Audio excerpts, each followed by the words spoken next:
Greetings, YouTube, friends and family.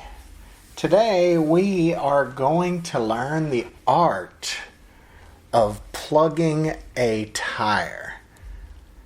Yep, I'm sure all of you have picked up some nails and screws along the way. In fact, if you drive a car, it's a guarantee. Most folks probably just go to the store and get it plugged, depending on the store. Some stores just say, oh no, you need a new tire. By default, they just won't plug it. They want to sell you a new tire. They'll say, oh no, plugs aren't safe and yada yada. But the fact is I've put plugs in my tires my entire life, and I'm an extremely old individual. So, and I've never had a plug not do well. I mean, I've had plugs leak a little bit, and then I just re-plug it. Anyway, you can see we picked up a nice little nail right smack in the middle, which is a great spot for a plug in the middle. Plugs are a little bit harder on the sides, but in the middle it's a pretty easy place to plug. So we find the nail or screw, and this one here, you're not seeing a lot of the air blowing out of it. So I'm like wondering, geez, is this the one that's causing the air to leak out?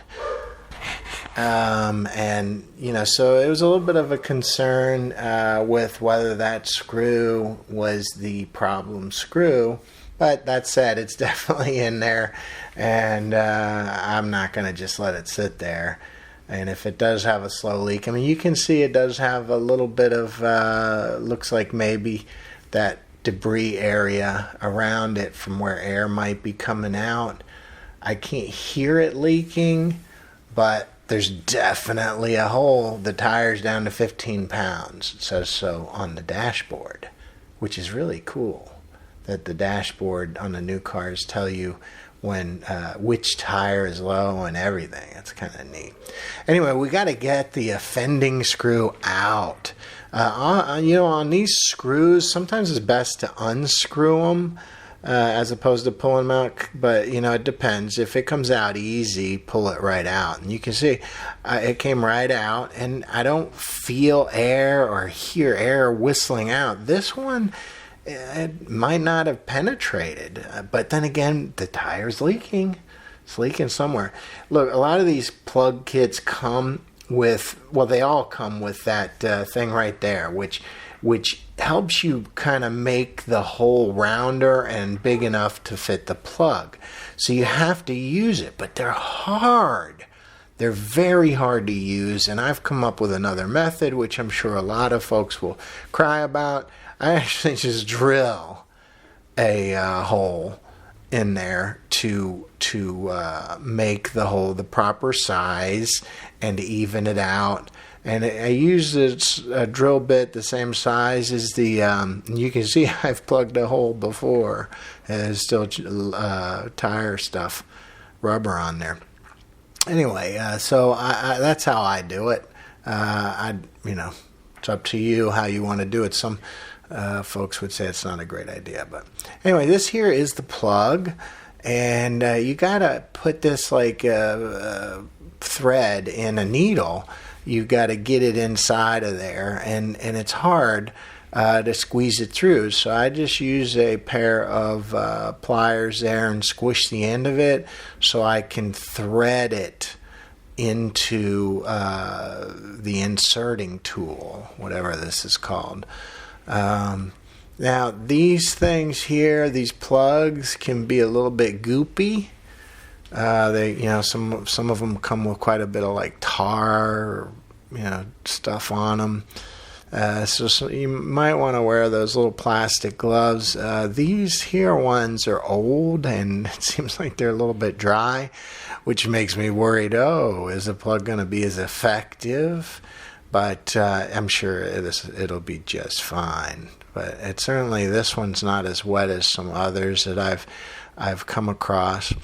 Now, once you get this in, you want to put maybe a little grease or Vaseline on it, because these plugs don't go in real easy. If you make the hole too big, it'll go in, but then it won't plug the hole. So you put a little bit of the grease on there, and it makes it much easier to get in there.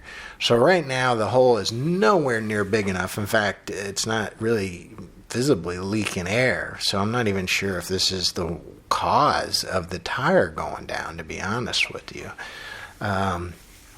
But nonetheless, there's a big enough problem there that I definitely want to plug it. So in goes the drill bit, and now here's all the crying from the tire people. Oh, you can't drill holes in tires. Well, the goal here is to even out that hole, make it nice and ready for the plug. And now it leaks a little bit once you make the hole bigger.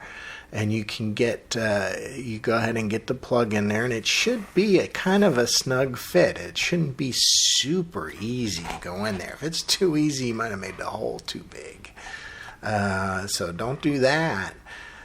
So once you get it in there, you kind of screw it in there, manipulate it. You want to get it in there pretty far, all the way in if you can. Not so that it goes in and it disappears, but you want to get it in so when you withdraw it, it squishes it up against the inside of the hole, and then the air pressure in there will keep pressure against it.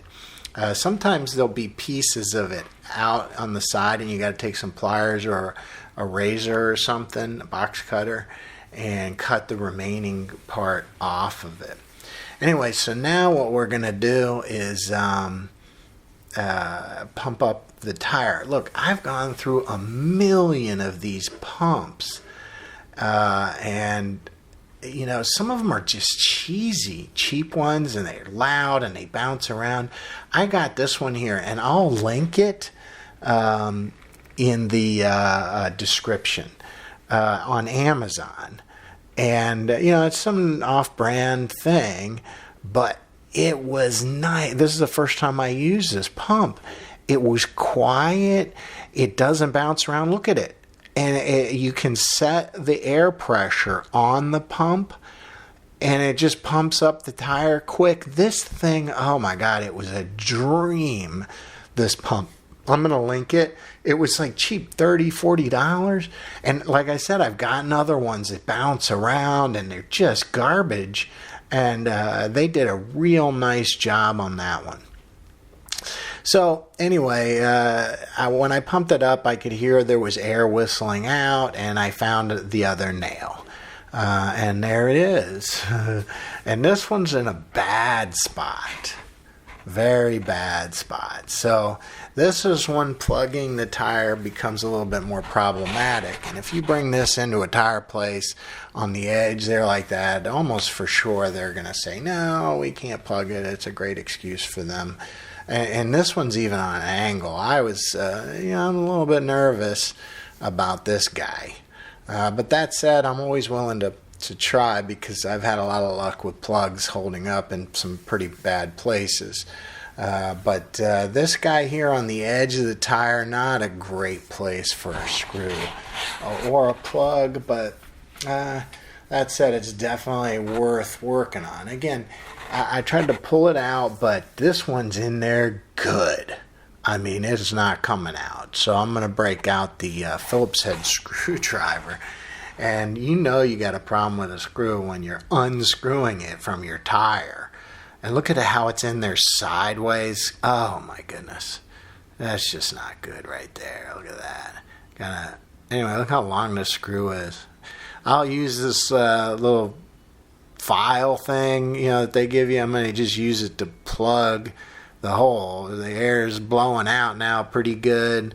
I just plug the hole while I get situated, put this in there. I'm not really, again, going to use it to file the hole out, just because, it's hard doing it like that. And mine's all beat up anyway. Doesn't really do the job. So let's get our plug ready again. And everybody's crossing their fingers on, you're going to plug that on the tire wall? It's pretty borderline, I agree. But it's worth taking a peek. The alternative is buying a new tire, and these tires are no joke expensive. So I'd rather not do that. I do have the insurance, so actually I wouldn't have to buy it, but I just don't want to be bothered going to the tire store. Anyway, let's go ahead and clean this hole out. There's all the air coming out. And again, be careful. You don't drill through the tire and out the sidewall, and you can definitely say goodbye to that tire. You don't want to go too deep in there, but as deep as the file would go, and get that hole nice and clean and open for the plug. So I pull it out. Now the air is coming out pretty good out of that hole, and let's get that plug in there. And again, this screw kind of came in on an angle, and my camera is off here, but it went in pretty good, and you can see there's a little piece of it sticking out. So I break out the wire cutters really here and snip it, and there's little snippers, and snip the excess off of there, and then you just cross your fingers and hope that plug holds. There's no air coming out, and it sounds good. So I actually did these plugs a while ago. I don't know, a couple of weeks ago, I guess, when I did this video, and it's held. It hasn't leaked even a little bit. So good to go there. Before people cry about, it can't handle pressure, it can't handle heat, I've actually gone on the track with plugs in my tires to burn out. So, just don't listen to this. People get it in their head, and, it is what it is. Now, maybe it's the quality of the tire. You have some junky tire and it won't handle the plug good. But this plug held, and the other one held. That tire held. I haven't had any issues with it leaking. And you can see the dashboard shows that it's all good. And there you have it, folks. How to plug your tire. Good times. Listen, I'll link that air pump in there. It's awesome if you need it.